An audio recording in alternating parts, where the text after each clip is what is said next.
A $1,000 car payment. For most of us, that number sounds insane. But look around. Everywhere you see brand new, expensive cars. So, who are these people? Are they all millionaires? Or is there something else going on? Today, we're going to pull back the curtain and find out who can really afford a $1,000 car payment. And the answer is going to shock you. It's not just about how much money you make. It's about something much deeper. Let's imagine two people. Let's call them Alex and Ben. On the surface, they look pretty similar. Both are in their early 30s, both have good jobs, and both earn about $100,000 a year. That's a solid income, right? Enough to be comfortable. Alex decides he's earned it.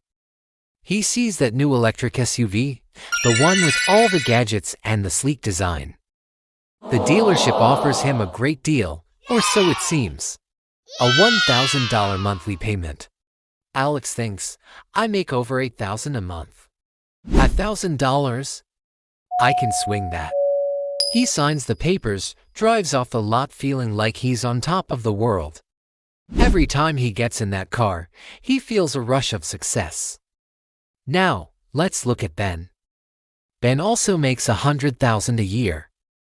He sees the same ads, his friends are getting new cars. The temptation is there. But Ben does something different. Instead of just looking at his monthly income, he looks at his entire financial picture. He uses a simple rule, the 8th of March 20 rule. It says you should put down at least 20%, finance for no more than 3 years, and your total monthly car payment, including insurance and fuel, shouldn't be more than 8% of your gross monthly income. Let's do the math for Ben. 8% of his gross monthly income, which is about $8,300, is $664. That's for everything: the payment, the insurance, the gas.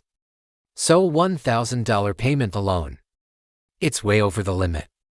Ben realizes that even on his great salary, that car would own him, not the other way around. He decides to keep his reliable, paid-off car for a few more years and invest the $1,000 he would have spent on a car payment. So, back to Alex. For the first few months, everything is great. He loves the car. But then, life happens. The company he works for has a tough quarter and his bonus gets cut. His rent goes up. A surprise medical bill arrives. Suddenly, that $1,000 payment isn't just a number on a statement. It's a weight. It's the vacation he can't take. It's the stress he feels at the end of every month. The car that was supposed to be a symbol of his success has become a symbol of his anxiety. He's car rich, but life poor. He has this beautiful machine in his driveway, but he's trapped. This is the psychological trap that so many people fall into. We tie our self-worth to the things we own. We see a shiny car, and we don't just see a mode of transportation. We see respect, success, happiness. The car industry knows this. They don't sell you steel and rubber, they sell you a feeling. They sell you an identity. They make it incredibly easy to get that feeling by focusing only on the monthly payment. Can you afford this monthly payment? They ask. They rarely ask, should you? The monthly payment is the most deceptive number in personal finance. It makes an $80,000 car seem affordable. It stretches the debt out over 6, 7, even 8 years. When you finance a car for that long, you're almost always underwater, meaning you owe more than the car is worth. If you get into an accident or need to sell it, you're in a huge financial hole. You're paying interest on a depreciating asset. It's like trying to fill a bucket with a hole in it. So, who can truly afford that $1,000 payment? Let's be brutally honest. According to the 8th of March 20 rule, to comfortably afford a $1,000 payment for the car alone, not even including insurance and gas, you'd need a gross monthly income of $12,500. That translates to an annual salary of $150,000, and even then, this rule suggests your total transportation costs should be within that limit. And no, Expensive car comes with higher insurance and possibly premium fuel. So realistically, we are talking about people earning closer to $175, maybe $200,000 a year. But here's the secret. Most people I know who earn that much money, the truly wealthy ones, they don't have $1,000 car payments. It's a paradox. The people who can most easily afford it are often the ones who are least likely to do it. Why? Because they didn't get wealthy by making poor financial decisions. They understand opportunity cost. They know that $1,000 a month isn't just $1,000.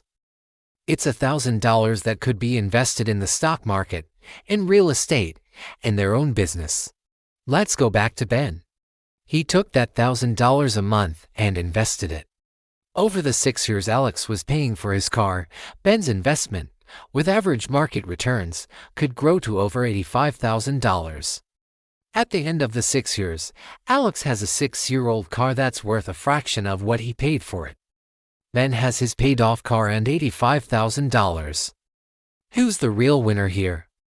Ben understood that the most powerful force in finance isn't a high salary, it's compound interest. It's time. The person who can truly afford a $1,000 car payment isn't defined by their income. They are defined by their assets and their lack of debt. They are the person who has a fully funded emergency fund, so a surprise expense doesn't derail them. They are the person who is maxing out their retirement accounts.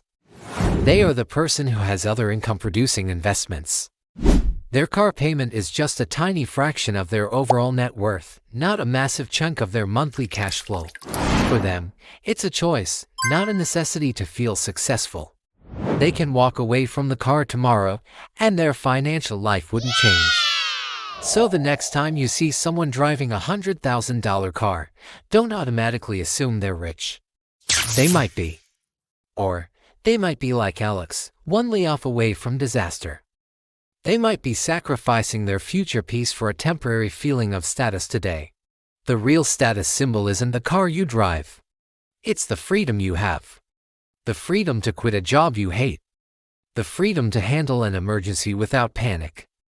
The freedom to sleep at night without worrying about money. That kind of freedom is something no car payment can buy. It all comes down to a choice. Do you want to look rich, or do you want to be rich? The two are very different things. Looking rich is about spending. Being rich is about owning. It's about building a foundation so strong that $1,000 expense is just a drop in the ocean. So before you sign on that dotted line, ask yourself the real question. It's not can I make the monthly payment? It's what am I giving up for this? What future freedom, what peace of mind, am I trading for this piece of metal? The answer to that question will tell you everything you need to know. If this conversation made you think, even for a second, then my job here is done. But the conversation itself isn't over. There are people in your life, friends, family, who are wrestling with these same questions. They're seeing the same ads, feeling the same pressures. If you think this message could help even one of them see things a little differently, share it. You never know whose life you might change. Subscribe, and let's keep having these conversations. Because the more we talk about this, the more people we can help find true financial freedom.